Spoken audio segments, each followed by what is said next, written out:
الحمد لله نحمده ونستعينه ونؤمن به ونتوكل عليه ونعوذ بالله من شرور أنفسنا ومن سيئات أعمالنا من يهده الله فلا مضل له ومن يضلله فلا هادي له وأشهد أن لا إله إلا الله وحده لا شريك له وأشهد أن محمدا عبده ورسوله أرسله بالهدى ودين الحق ليظهره على الدين كله ولو كره المشركون اللهم صل على محمد وعلى آل محمد كما صليت على إبراهيم وعلى آل إبراهيم إنك حميد مجيد اللهم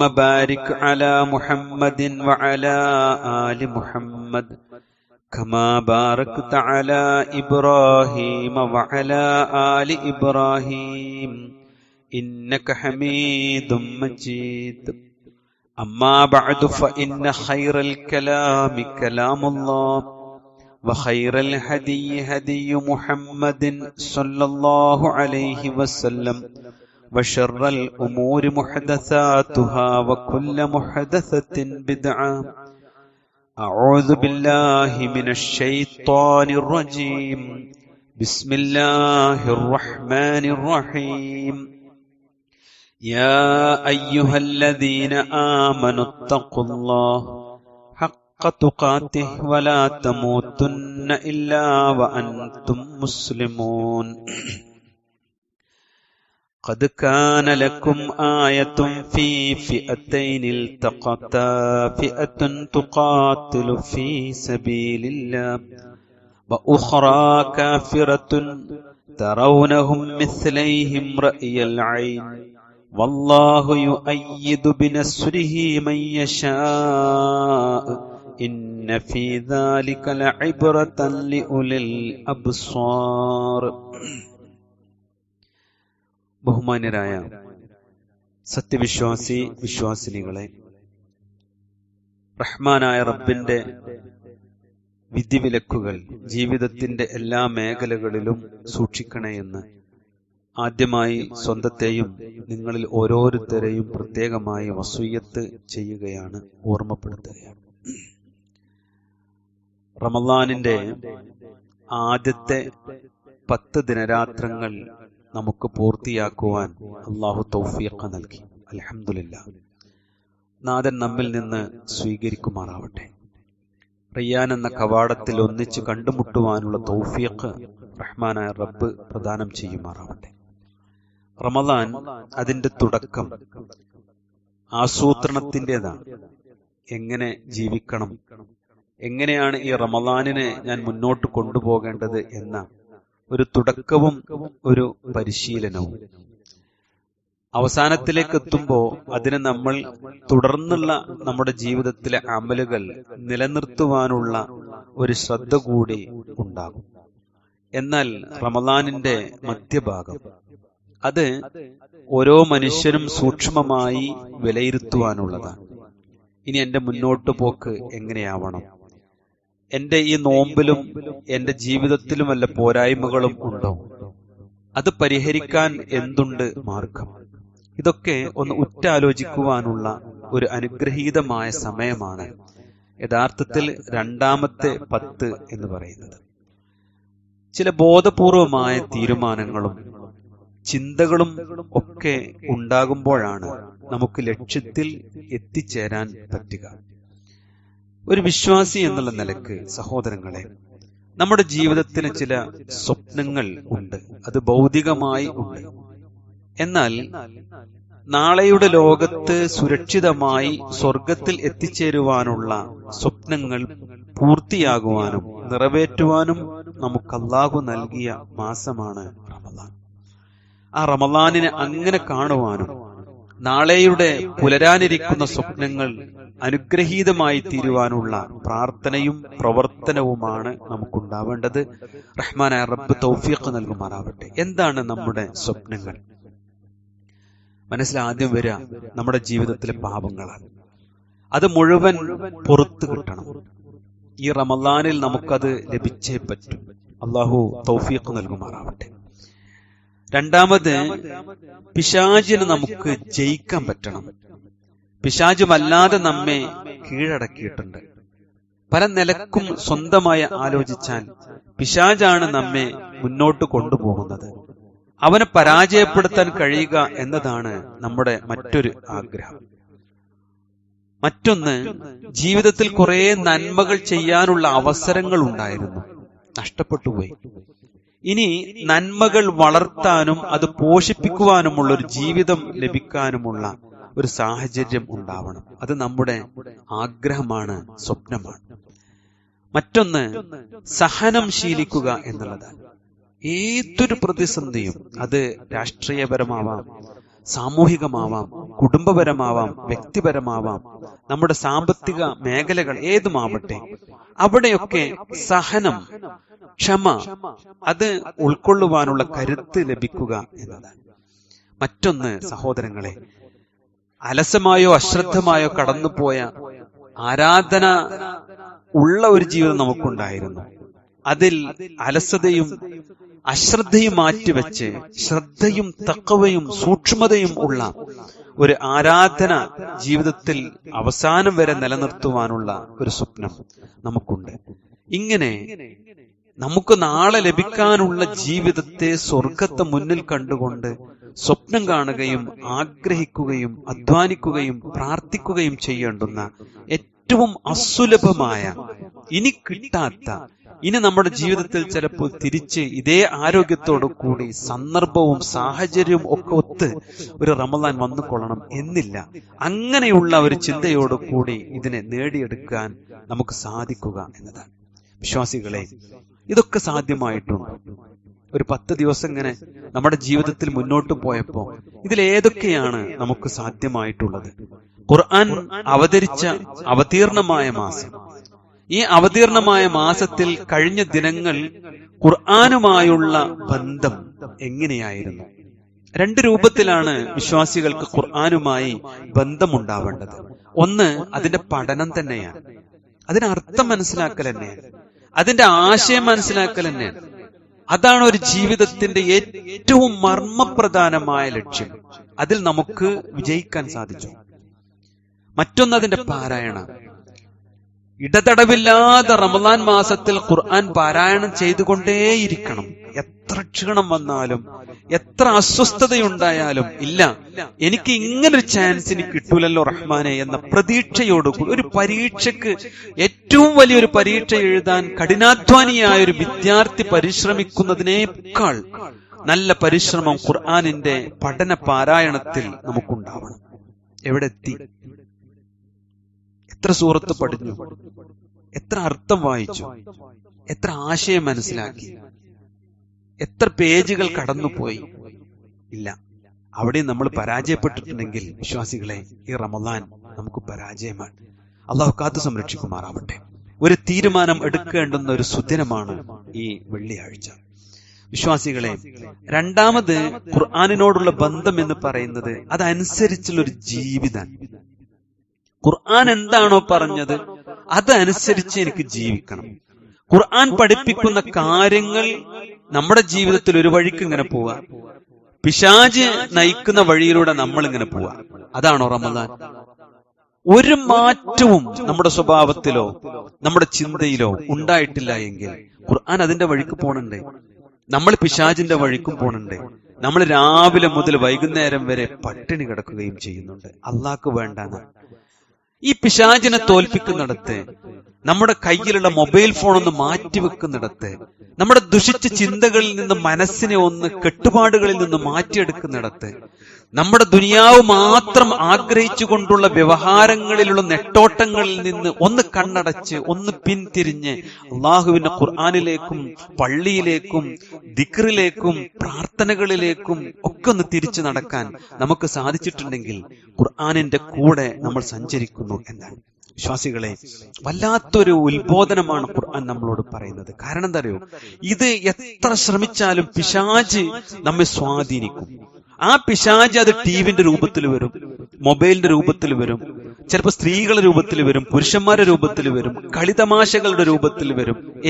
ഇങ്ങനെ ഓരോ നമ്മുടെ സെക്കൻഡുകളെ കവർന്നെടുത്ത് വൈകുന്നേരം വെള്ളം കുടിച്ച് ഒന്നിങ്ങനെ പിന്നിക്ക് പോയാൽ ഒന്നും ഉണ്ടായിട്ടുണ്ടാവില്ല. വല്ലാത്തൊരു പരാജയം. അങ്ങനെയാണെങ്കിൽ വിശ്വാസികളെ ഓർത്തോ, ഇത് തിരിച്ചു കിട്ടാത്ത അമൂല്യമായ സമ്പത്താണ്. അള്ളാഹു തൗഫീഖ് നൽകി അനുഗ്രഹിക്കുമാറാവട്ടെ.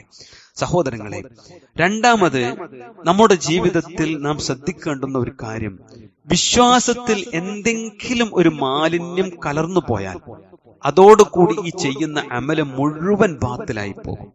അങ്ങനെ നമ്മുടെ വിശ്വാസ മേഖലയിൽ ശിർക്ക് കടന്നു വരാൻ ഈ റമളാനിലും ഒരു അവസരം നമ്മെ കാത്തിരിപ്പുണ്ട്. അത് ശ്രദ്ധയോടുകൂടി നമ്മൾ കാണണം. അത് ചരിത്രത്തിൽ തുല്യതയില്ലാതെ കടന്നുപോയ ബദർ യുദ്ധമാണ്. ആ ബദർ യുദ്ധം നടന്നത് റമളാൻ 17-നാണ്. റമളാൻ 17 വരാനിരിക്കുന്നു. ആ റമളാൻ വരുമ്പോൾ ആ റമളാൻ നമ്മെ കൊണ്ട് ശിർക്ക് ചെയ്യിപ്പിച്ചാൽ, ബദർ ദിനം നമ്മെ കൊണ്ട് ശിർക്കിലേക്കും അന്ധവിശ്വാസത്തിലേക്കും പ്രവാചകൻ പഠിപ്പിക്കാത്ത കാര്യങ്ങളിലേക്കുമാണ് കൊണ്ടുപോകുന്നത് എങ്കിൽ ഈ മാർഗം നരകത്തിന്റെ വഴിയായിത്തീരും എന്ന ബോധം നമുക്കുണ്ടാവണം. എന്താണ് ബദർ? അല്ലാഹു സുബ്ഹാനഹു വ തആല സൂറത്ത് ആല ഇമ്രാനിലെ 13-ാമത്തെ വചനത്തിൽ എന്തിനാണ് ബദർ ഉണ്ടായത് എന്ന് പഠിപ്പിക്കുന്നുണ്ട്. ഖദ് കാന ലക്കും ആയത്തുൻ ഫീ ഫിഅതൈനിൽ തഖതാ. രണ്ടു സംഘങ്ങൾ തമ്മിൽ ഏറ്റുമുട്ടിയപ്പോൾ അതിൽ വിശ്വാസികളെ നിങ്ങൾക്ക് ദൃഷ്ടാന്തമുണ്ട്, ആയത്തുണ്ട്. എന്താണ് ആയത്ത്? ഫിഅത്തുൻ തുഖാതിലു ഫീ സബീലില്ലാഹ്. അതിൽ ഒരു സംഘം അള്ളാഹുവിന്റെ സംഘമാണ്, അള്ളാന്റെ മാർഗത്തിലാണ് അവർ യുദ്ധം ചെയ്തത്. എന്നാൽ മറ്റൊരു വിഭാഗം അവിശ്വാസികളുടെ സംഘമാണ്. ഒന്ന് വിശ്വാസികളുടെ സംഘം, മറ്റൊന്ന് അവിശ്വാസികളുടെ സംഘം. എന്നിട്ട് അള്ളാഹു പറഞ്ഞു, തറൗനഹും മിസ്ലൈഹിം റഅയൽ ഐൻ. തങ്ങളുടെ കാഴ്ചയിൽ തങ്ങളെക്കാൾ ഇരട്ടിയുണ്ടെന്ന് അവർക്ക് തോന്നിപ്പോയി. വല്ലാഹു യുഅയ്യിദു ബിനസ്രിഹി മൻ യശാ. അല്ലാഹു അവൻ ഉദ്ദേശിക്കുന്നവർക്ക് പിൻബലം നൽകുന്നു. ഇന്ന ഫീ ദാലിക ലഇബ്റതൻ ലിഉലിൽ അബ്സ്വാർ. തീർച്ചയായും ഉൾക്കാഴ്ചയുള്ളവർക്ക് ഇതിൽ ഗുണപാഠമുണ്ട് എന്നുള്ള പറയാം. അള്ളാഹുവിന്റെ പ്രവാചകൻ സല്ലല്ലാഹു അലൈഹി വസല്ലമയും അടങ്ങുന്ന സംഘം ഒരു കൊച്ചു സംഘമായിരുന്നു. മറ്റുള്ളവരുടേത് ആയിരങ്ങൾ ഉൾക്കൊള്ളുന്ന സംഘമായിരുന്നു. എന്താണ് ഇതിൽ ഗുണപാഠം എന്ന് പറഞ്ഞത്? അല്ലാഹ് എന്താ ഗുണപാഠം എന്ന് പറഞ്ഞത്? ചെറു സംഘം വലിയ സംഘത്തെ വിജയിച്ചു, കാഫിർ സംഘത്തെ മുസ്ലിം സംഘം വിജയിച്ചു. എന്താണ് ഇതിലെ ഗുണപാഠം? രണ്ട് സംഘങ്ങൾ തമ്മിലുള്ള ഏറ്റുമുട്ടലായിരുന്നെങ്കിലും അത് രണ്ട് വിശ്വാസങ്ങൾ തമ്മിലുള്ള ഏറ്റുമുട്ടലായിരുന്നു. അതാണ് ബദർ നമ്മെ പഠിപ്പിക്കുന്നത്. രണ്ട് വിശ്വാസങ്ങളായിരുന്നു. അതിൽ ഏത് വിശ്വാസം സ്വീകരിച്ചവരാണ് വിജയിച്ചത് എന്നും ഏത് വിശ്വാസം സ്വീകരിച്ചവരാണ് പരാജയപ്പെട്ടത് എന്നും നമ്മുടെ ജീവിതം കൊണ്ട് നമ്മൾ പഠിപ്പിക്കണം, നമ്മൾ പഠിക്കുകയും വേണം. നോക്കൂ നിങ്ങൾ, ഒന്നാമത്തെ വിഭാഗത്തിന്റെ നേതാവ് റസൂലുള്ളാഹി സ്വല്ലല്ലാഹു അലൈഹി വസല്ലം. അതിനെയാണ് വിശുദ്ധ ഖുർആൻ പറഞ്ഞത് ഫിഅത്തുൻ തുഖാതിലു ഫീ സബീലില്ലാഹ്, അല്ലാഹുവിന്റെ മാർഗം. രണ്ടാമത്തെ വിഭാഗത്തിന്റെ നേതാവ് അബൂജഹലായിരുന്നു. അവരെ കുറിച്ചാണ് അല്ലാഹ് പറഞ്ഞത് വഉഖറാ കാഫിറ.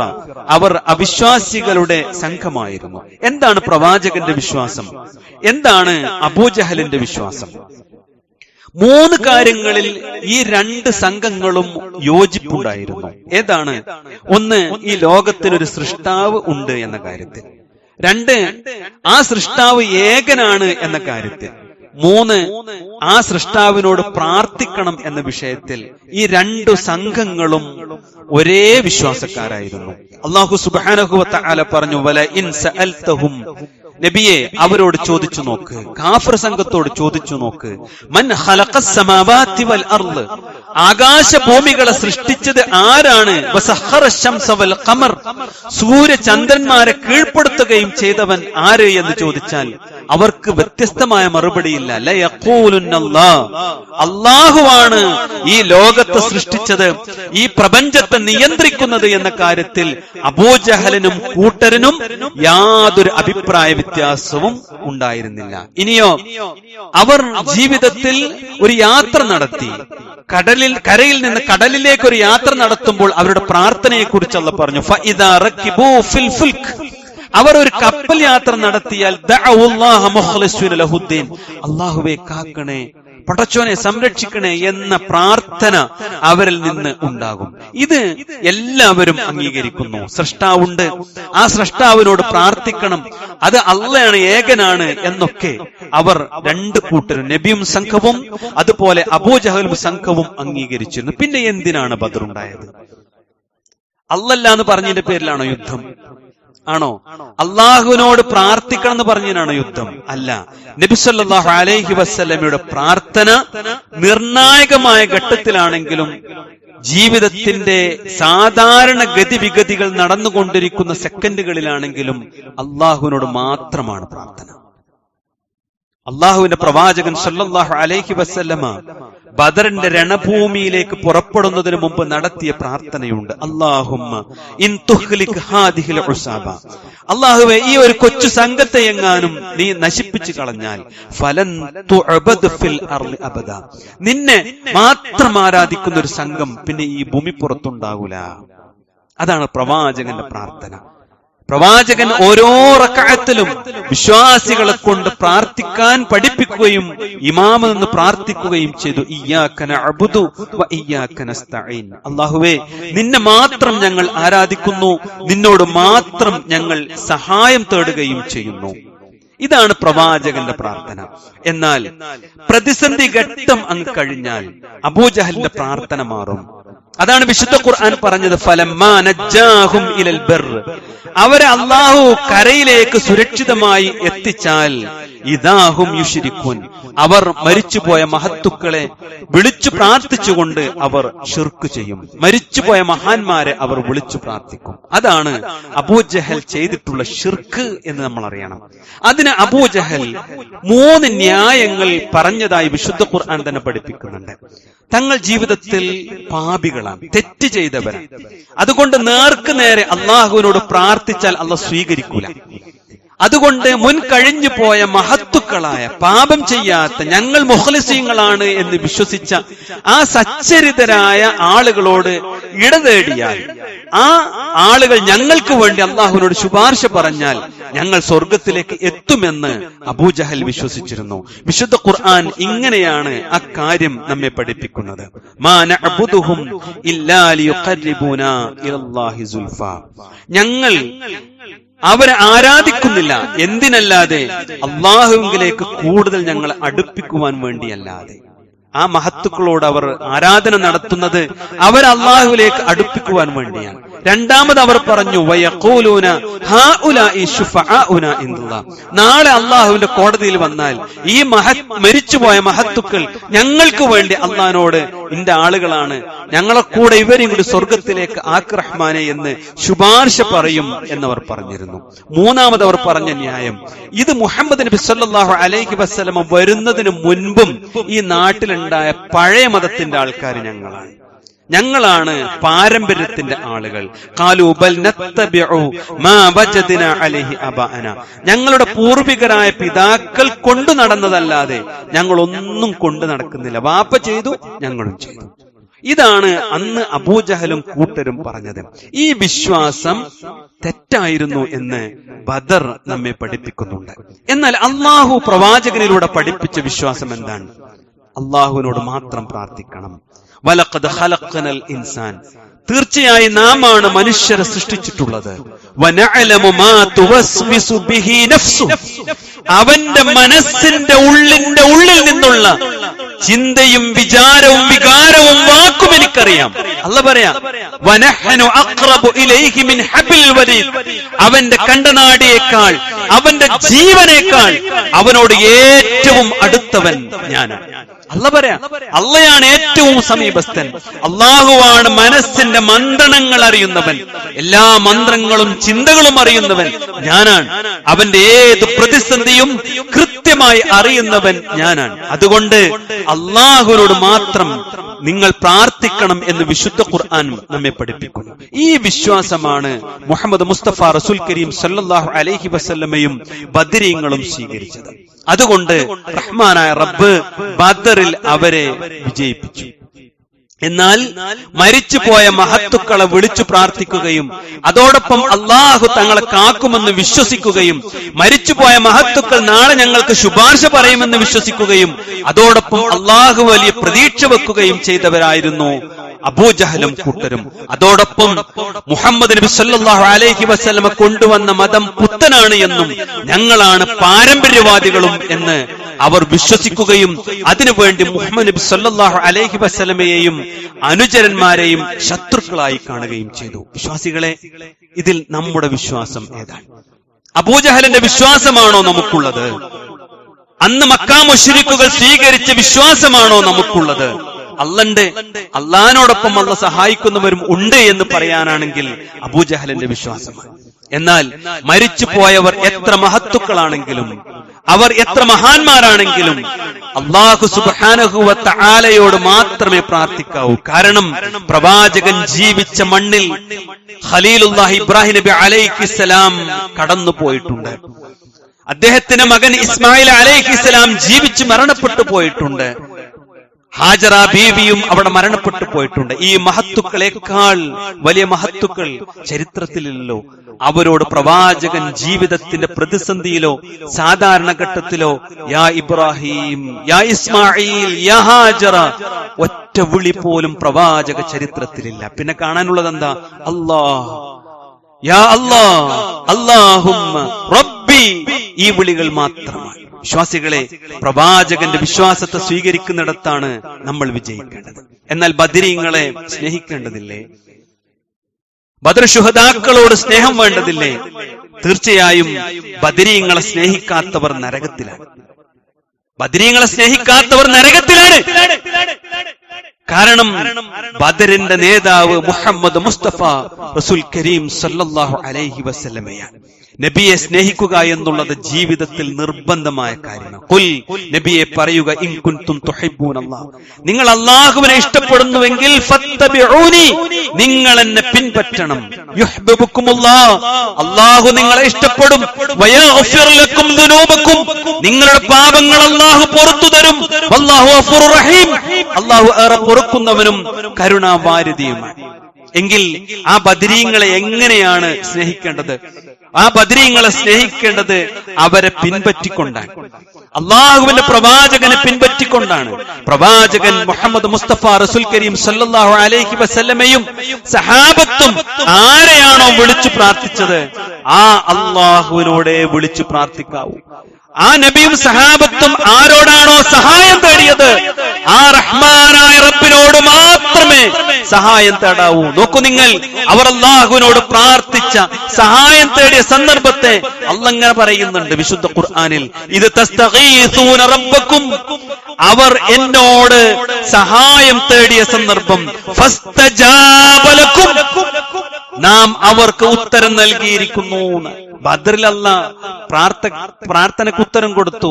അന്നീ മുബിത്തുക്കും ബി അൽഫിൻ മിനൽ മലായികത്തി മുർദിഫീൻ, ആയിരക്കണക്കിന് മലക്കുകൾ ആകാശത്തു നിന്ന് ബദറിന്റെ രണാങ്കണത്തിലേക്ക് ഇറങ്ങി വന്ന് മക്കാ മുശ്രിക്കുകളെ ഒന്നടങ്കം കൊന്നൊടുക്കിക്കൊണ്ട് ബദറിൽ ഈ പ്രവാചകനും സഹാബത്തിനും വിജയം നൽകിയത് അള്ളാഹുവിന്റെ സഹായമാണ്. അള്ളാഹിനോട് ചോദിച്ചപ്പോ വിശ്വാസികൾക്ക് കൊടുത്തതാണ്. കഅബയുടെ കില്ല പിടിച്ച് പ്രാർത്ഥിച്ചുകൊണ്ടാണ് അബൂജഹലും സംഘവും വന്നതെങ്കിൽ ആ പ്രാർത്ഥന അള്ളാഹു സ്വീകരിച്ചിട്ടില്ല.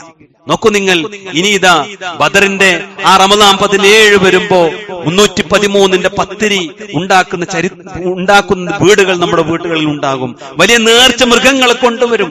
എന്നിട്ട് ബദരീങ്ങളോട് വിളിച്ച് പ്രാർത്ഥിക്കുന്ന ഒരു കാലം അടുത്ത ദിവസങ്ങൾക്ക് നമ്മുടെ സമൂഹത്തിൽ അവിടെയും ഇവിടെയുമായി ഉണ്ടാകും. അവിടെ എന്ത് ചെയ്യണം വിശ്വാസികളെ? ഈ ഒരു പവിത്രമായ വിശ്വാസത്തെ നമ്മൾ പഠിക്കണം, ഉൾക്കൊള്ളണം. നാം ഉൾക്കൊള്ളുന്ന ഈ സമൂഹത്തിന് തീർച്ചയായും ജീവിതത്തിൽ മാതൃകയായി നമ്മൾ മാറണം. കാരണം എന്താ? നബി ജീവിച്ചിരുന്നിട്ടുണ്ട് ബദർ കഴിഞ്ഞതിന് ശേഷം. അവിടെ ഒരു ബദറാണ്ട് കൊണ്ട് നടന്നിട്ടില്ല. അവിടെ നമ്മൾ പങ്കെടുത്ത 313 പേർക്ക് ഒരു 313 ഈത്തപ്പഴവും കുറച്ച് വെള്ളവും എടുത്ത് പ്രവാചകൻ വിതരണം ചെയ്തിട്ടില്ല. ഉണ്ടോ? ഇല്ല. അവിടെ നേർച്ച ഉണ്ടാക്കിയിട്ടുണ്ടോ? ഇല്ല. 4 ഖുലഫാഉർ റാഷിദീങ്ങളുടെ കാലത്ത് അവർ നേർച്ച നടത്തിയിട്ടുണ്ടോ? ഇല്ല. അവർ ചെയ്യാത്തത് ചെയ്യുന്നതാണ് ദീനിൽ പുതുതായി ഉണ്ടാക്കൽ. അതുകൊണ്ടാണ് നിങ്ങൾ ഇബ്രാഹിം നബി അലൈഹിസ്സലാമയെ പോലെ ആവണം എന്ന് പറഞ്ഞത്. ഈ നേർച്ചക്ക് കൂടെ നിൽക്കില്ല, സഹകരിക്കില്ല, കഴിക്കില്ല. ഞാൻ പ്രാർത്ഥനയോടുകൂടി ജീവിക്കും.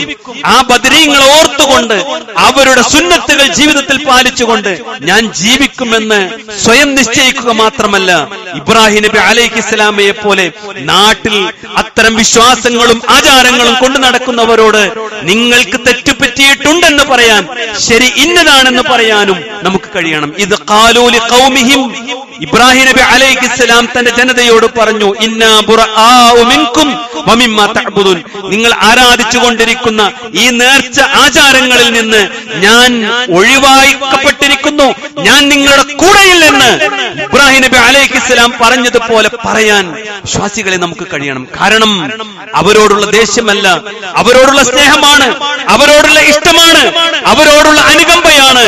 കാരണം മരണാനന്തരം വരാനിരിക്കുന്ന കത്തിജ്വലിക്കുന്ന നരകാഗ്നിയിൽ നിന്ന് നമ്മുടെ കുടുംബം രക്ഷപ്പെടണം, അയൽവാസി രക്ഷപ്പെടണം, നാട്ടുകാരൻ രക്ഷപ്പെടണം. അശ്ഹദു അല്ലാ ഇലാഹ ഇല്ലല്ലാഹ് എന്നൊരു വട്ടമെങ്കിലും ചൊല്ലിയവൻ നരകത്തിൽ പ്രവേശിച്ചുകൂടാ. ഈ പവിത്രമായ വിശ്വാസം പഠിപ്പിച്ചു കൊടുക്കണം. അതാണ് ഈ റമളാനിൽ ഒരു ദാഇ, ഒരു ദഅവത്ത് നടത്തുന്ന ഒരു മുഅ്മിനിന്റെ ബാധ്യത. സ്വയം മാറി നിൽക്കുകയും വിശ്വാസം പുനഃക്രമീകരിക്കുകയും ശുദ്ധീകരിക്കുകയും അമലുകൾ കൊണ്ട് ധന്യമാക്കുകയും ചെയ്തുകൊണ്ട് മുന്നോട്ട് പോകാൻ നമുക്ക് കഴിയണം. അപ്പോഴേ റമളാൻ ഫലപ്രദമാകൂ.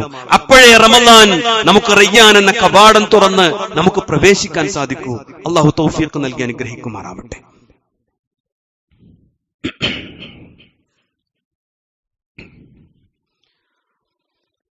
ഇന്നൽ ഹംദലില്ലാഹ് വസ്സലാത്തു വസ്സലാമു അലാ റസൂലില്ലാഹ് വഅലാ ആലിഹി വസഹ്ബിഹി അജ്മഈൻ. അമ്മാ ബഅദ്. സ്നേഹാദരണീയരായ സത്യവിശ്വാസി വിശ്വാസിനികളെ, അള്ളാഹുവിന്റെ വിധിവിലക്കുകൾ പാലിക്കണേ എന്ന് ഒരിക്കൽ കൂടി ഓർമ്മപ്പെടുത്തുകയാണ്. നമ്മുടെ മനസ്സും ശരീരവും വിശ്വാസവും പവിത്രമാകുമ്പോഴാണ് നമ്മൾ മുത്തഖീങ്ങളാവുന്നത്, തഖ്വയുള്ളവരാകുന്നത്. മുത്തഖീങ്ങൾക്കാണ് അള്ളാഹു സ്വർഗം ഒരുക്കി വെച്ചിട്ടുള്ളത്. മുത്തഖീങ്ങളായി സ്വർഗത്തിൽ പ്രവേശിക്കാൻ അള്ളാഹു തൗഫീഖ് നൽകുമാറാവട്ടെ. വിശുദ്ധിയുടെ മാസമാണല്ലോ പരിശുദ്ധ റമളാൻ. സാമ്പത്തികമായ വിശുദ്ധിയും അതീവ പ്രാധാന്യമർഹിക്കുന്നതാണ്. ജിബ്രീൽ അലൈഹിസ്സലാം എല്ലാ രാത്രിയും, റമളാനിന്റെ എല്ലാ രാത്രിയും ഖുർആൻ ഓതി പഠിപ്പിക്കുവാൻ വേണ്ടി പ്രവാചകന്റെ അടുത്ത് വരാറുണ്ടായിരുന്നു. ആ പകലുകളിൽ പ്രവാചകനെ കുറിച്ച് സഹാബത്ത് പറയാൻ, ഹീന യൽഖാഹു അജ്വദു ബിൽ ഖൈരി മിന റീഹിൽ മുർസല, പ്രവാചകൻ സല്ലല്ലാഹു അലൈഹി വസല്ലമയെ ഞങ്ങൾ കാണാറുണ്ടായിരുന്നു.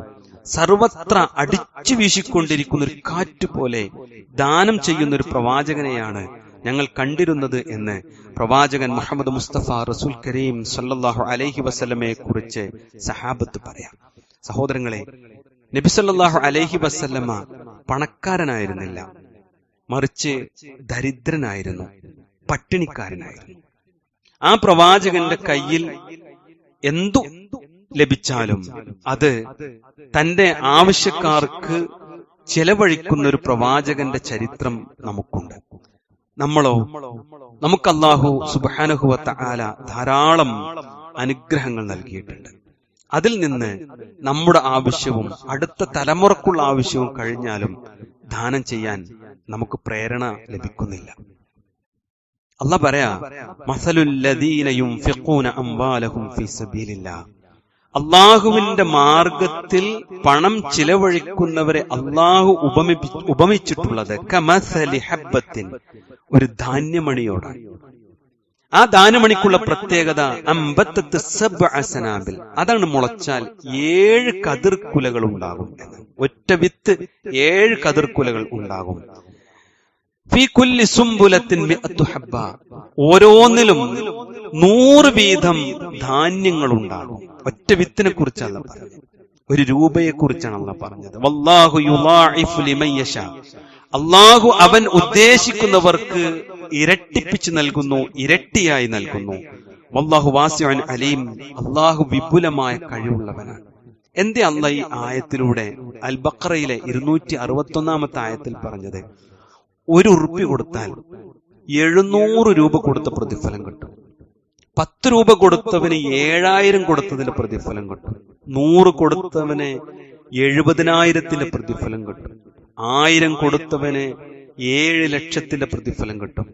10,000 കൊടുത്തവന് 70 ലക്ഷത്തിന്റെ പ്രതിഫലം കിട്ടും. അതാ പറഞ്ഞ അള്ളാന്റെ കണക്ക് തെറ്റൂല വിശ്വാസികളെ, അത്രമാത്രം മഹത്വമേറിയതാണ്. പക്ഷെ അതിന് എന്ത് വേണമെന്നറിയോ? 1 രൂപയാണ് കൊടുക്കുന്നതെങ്കിലും മനസ്സിന്റെ ഉള്ളിൽ ഒരു ഇഖ്ലാസ് വേണം. അത് ആരെങ്കിലും ചോദിച്ചതിന്റെ പേരിലോ, റമളാൻ മാസം മുഴുവൻ എന്തും ഇങ്ങനെ തന്നെയാണ് അല്ല, റമളാനിൽ കൂടുതൽ കൊടുക്കാൻ പറഞ്ഞതുകൊണ്ടാണ് കൂടുതൽ വാങ്ങാൻ ആളുകൾ വരുന്നത്. കൂടുതൽ കൊടുക്കാനുള്ള മനസ്സ് നമുക്കുണ്ടെങ്കിൽ നമുക്ക് ലഭിക്കും. നമ്മൾ കൊടുത്തില്ലെങ്കിലും വേറൊരാൾ കൊടുത്തു നാട്ടിൽ കാര്യങ്ങളൊക്കെ നടന്നു പോകും. പക്ഷേ നമ്മുടെ അവസരം നഷ്ടപ്പെടും എന്ന് നമ്മൾ അറിയണം. അതുകൊണ്ട് വിശ്വാസികളെ, നമ്മൾ സ്വയം വളർത്തണം. നമ്മുടെ അക്കൗണ്ട് നമ്മൾ വലുതാക്കണം. ദുനിയാവിലെ അക്കൗണ്ട് അല്ല, പരലോകത്തേക്കുള്ള അക്കൗണ്ട് നമ്മൾ വലുതാക്കണം. പള്ളിക്ക് കൊടുക്കണം, മദ്രസക്ക് കൊടുക്കണം, അറബി കോളേജുകൾക്ക് കൊടുക്കണം, ദരിദ്രർക്ക് കൊടുക്കണം, യത്തീമിന് കൊടുക്കണം, വിധവകൾക്ക് കൊടുക്കണം, സ്വയം തൊഴിൽ ചെയ്യാൻ കഴിയുന്നവർക്ക് കൊടുക്കണം, കടം കുടുങ്ങിയവന് കൊടുക്കണം, ചികിത്സക്ക് കൊടുക്കണം. എത്ര അക്കൗണ്ടായി! എല്ലാറ്റിലും നമ്മുടെ കഴിയുന്നത്ര നമ്മൾ അള്ളാന്റെ മാർഗത്തിൽ കൊടുക്കുക. കൊടുക്കുമ്പോ ഒന്നും തിരിച്ചു കിട്ടാൻ ആഗ്രഹിക്കരുത്. ലിവജിഹില്ല, അള്ളാഹ് നാളെ എനിക്ക് എന്റെ കോടതിയിൽ വരുമ്പോൾ കാണണം, ഇതെനിക്ക് കാണണം, ഈ 10 രൂപ എനിക്ക് കാണണം. ആ ഒരു നിയ്യത്തോടു കൂടി നമ്മൾ കൊടുക്കുക. അള്ളാഹ് വിശുദ്ധ ഖുർആനിൽ പറഞ്ഞെന്തറിയോ? വഇന്നഹു ലിഹുബ്ബിൽ ഖൈരി ലശദീദ്, അവന് ധനത്തോട് കഠിനമായ ഇഷ്ടമാണ്. നമുക്കൊക്കെ അല്ലേ ആ ഇഷ്ടം ഉള്ളതോടൊപ്പം അള്ളാന്റെ മാർഗത്തിൽ ചെലവഴിക്കുന്നവർ എന്നാണ് ദീനുള്ള ആളുകളെ കുറിച്ച് അള്ളാഹ് പറഞ്ഞത്. നമുക്ക് ആവശ്യമുണ്ട്, മക്കൾ വളർന്നു വരുന്നുണ്ട്, വീട് വേണം, ജോലി വേണം, ഒക്കെ ആവശ്യങ്ങളാണ് നമ്മുടെ മുമ്പിൽ. പക്ഷേ ആ ധനത്തോട് ഇഷ്ടവും ആഗ്രഹവും ഉള്ളതോടൊപ്പം തന്നേക്കാൾ ആവശ്യക്കാരൻ മുന്നിൽ വരുമ്പോ, നാട്ടിൽ ദീനിയായ കാര്യങ്ങൾ നടക്കേണ്ടി വരുമ്പോ ഞാൻ കൊടുക്കുമെന്ന് തീരുമാനിക്കണം. അതാണ് അല്ലാഹു സുബ്ഹാനഹു വ തആല നമ്മെ ഓർമ്മപ്പെടുത്തുന്നത്. വിശ്വാസികളെ, റമളാനെ പോലെ പ്രതിഫലം വാരിക്കൂട്ടാൻ പറ്റിയൊരു അവസരമല്ല. അതുകൊണ്ട് സ്വജീവിതത്തെയും സ്വമനസ്സിനെയും സമ്പത്തിനെയും ആരോഗ്യത്തെയും ഒക്കെ ഫലപ്രദമായി ഉപയോഗിക്കാൻ നമുക്ക് കഴിയുമ്പോഴാണ് നമ്മൾ യഥാർത്ഥത്തിൽ ഏറ്റവും നല്ല മുഅ്മിനായി തീരുക. അല്ലെ, ഒരു പകലിനെ ഒരു കച്ചവടക്കാരൻ പ്ലാൻ ചെയ്യാറുണ്ട്, ഒരു രാത്രിയെ അയാൾ പ്ലാൻ ചെയ്യാറുണ്ട്. എല്ലാം പ്ലാനിങ്ങോട് കൂടി മാത്രമേ നമ്മൾ മുന്നോട്ട് പോകുന്നുള്ളൂ. പക്ഷേ റമളാനിൽ ഒരു പ്ലാനും ഇല്ല. ഇങ്ങനെയാണ് പോവുകയാണെങ്കിൽ എവിടുന്നാണ് അല്ലാഹ് സ്വീകരിക്കുക? അതുകൊണ്ട് സ്വയം ഒന്ന് പരിശോധിക്കുക. നമ്മുടെ ഈ റമളാൻ നഷ്ടമാകല്ലേ സഹോദരങ്ങളെ. ഇതൊരു വലിയ കച്ചവടമാണ്. നാളെ പരലോകത്ത് ലാഭം ലഭിക്കുന്ന, ജന്നാത്തുൽ ഫിർദൗസ് ലഭിക്കുന്ന, റയ്യാൻ എന്ന കവാടം ലഭിക്കുന്ന, സ്വർഗത്തിൽ വലിയ ഇരിപ്പിടം ലഭിക്കുന്ന, പാപങ്ങൾ മുഴുവൻ പൊറുക്കപ്പെടുന്ന, നരകത്തിൽ നിന്ന് മനുഷ്യന്റെ ശരീരത്തെ അകറ്റപ്പെടുന്ന ഒരു സുവർണകാലം. ഇത് ഈ കാലത്ത് ജീവിക്കാൻ അവസരം കിട്ടി എന്നത് തന്നെ അള്ളാഹുവിന്റെ വലിയ നിഅമത്താണ്. അത് സ്വീകരിച്ച് അള്ളാഹുവിനോട് ചെയ്തു പോയ തെറ്റുകൾ കണ്ണടച്ചിരുന്ന് പ്രാർത്ഥിച്ച് കണ്ണ് നിറഞ്ഞൊഴുകി മനസ്സ് കഴുകി വൃത്തിയാക്കി അടുത്ത ദിനങ്ങളിലേക്ക് പ്രവേശിക്കാൻ നമുക്ക് സാധിക്കണം. അള്ളാഹു തൗഫീഖ് നൽകുമാറാവട്ടെ. നമ്മുടെ ജീവിതത്തിൽ സംഭവിച്ചു പോയിട്ടുള്ള തെറ്റുകുറ്റങ്ങൾ അർഹമുർ റഹീമായ റബ്ബ് നമുക്ക് വിട്ടുപുറത്ത് മാപ്പാക്കി നൽകുമാറാവട്ടെ. മരണപ്പെട്ടു പോയ നമ്മുടെ മാതാപിതാക്കൾ, ബന്ധുമിത്രാദികൾ, ജ്യേഷ്ഠാനുജന്മാർ, ഭാര്യസന്താനങ്ങൾ, സഹോദരങ്ങൾ, അയൽവാസികൾ എല്ലാവരുടെയും ഖബറിടം റഹ്മാനായ റബ്ബ് വിശാലമാക്കി കൊടുക്കുമാറാവട്ടെ. അവരുടെ പാപങ്ങൾ അല്ലാഹു വിട്ടുപുറത്ത് മാപ്പാക്കി കൊടുക്കുമാറാവട്ടെ. രോഗങ്ങൾ കൊണ്ട് പ്രയാസം അനുഭവിക്കുന്ന ധാരാളം ആളുകളുണ്ട്. അവർക്ക് അല്ലാഹു ശിഫ നൽകുമാറാവട്ടെ. പള്ളികളിലേക്കും അതുപോലെ തറാവീഹിനുമൊക്കെ വരാൻ കഴിയാത്ത കുറേയധികം പ്രായം, വാർദ്ധക്യം എല്ലാം പ്രയാസപ്പെടുത്തുന്ന ആളുകളുണ്ട്. അവർക്ക് അല്ലാഹു ഖൈറും ബർക്കത്തും നൽകി അനുഗ്രഹിക്കുമാറാവട്ടെ. ജീവിതത്തിന്റെ പ്രതിസന്ധികളിൽ പ്രയാസപ്പെടുന്ന സഹോദരങ്ങൾക്ക് അല്ലാഹു റഹ്മത്തും ബർക്കത്തും നൽകി അനുഗ്രഹിക്കുമാറാവട്ടെ. ഈ റമളാൻ കൊണ്ട് സ്വർഗ്ഗത്തിൽ പ്രവേശിക്കുന്ന ഉത്തമരിൽ അല്ലാഹു നമ്മെ ഉൾപ്പെടുത്തുമാറാവട്ടെ. അല്ലാഹുമ്മ ഗഫിർ ലിൽ മുഅ്മിനീന വൽ മുഅ്മിനാത്ത് വൽ മുസ്ലിമീന വൽ മുസ്ലിമാത്ത് വൽ അഹ്യാഇ മിൻഹും വൽ അംവാത്ത് ഇന്നക മുജീബുദ് ദഅവാതി യാ ഖാദിയൽ ഹജാത്ത്. അല്ലാഹുമ്മ അജിർനാ മിനൻ നാർ, അല്ലാഹുമ്മ അജിർനാ മിനൻ നാർ, اللهم أجرنا من النار. ربنا آتنا في الدنيا حسنة وفي الآخرة حسنة وقنا عذاب النار. آمين آمين برحمتك يا أرحم الراحمين والحمد لله رب العالمين.